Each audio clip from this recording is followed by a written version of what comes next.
এই উপদেষ্টা পরিষদ এত মিজারেবলি ফেল করলো কেন? এটা কিন্তু আমি চিন্তা করেছি অ্যাটলিস্ট। কেন?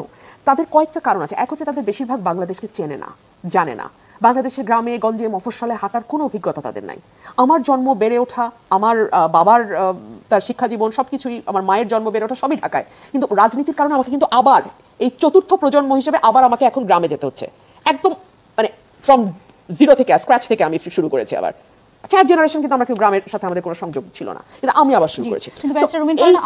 অনেক পুরানো রাজনৈতিক দল ছিল এবং বিএনপি যেমন এটিও সত্য যে সরকার কোনো ব্যবস্থা গ্রহণ করছে না, তেমনভাবে এটিও সত্য যে এই রিপোর্টে যেটি এসেছে যে 92% এইসব বিভিন্ন রাজনৈতিক সহিংসতার সাথে বিএনপি জড়িত।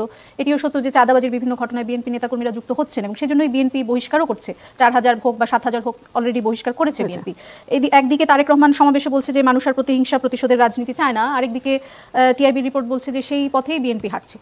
না, আমি তো সেটাই বলছি যে বিএনপিকে তো এই বিষয়টা এখন বুঝতে হবে। বিএনপি ডেফিনেটলি নীতি নির্ধারকরা আশা করি বুঝতে পারছেন যে সরকার ব্যবস্থা নেবে না।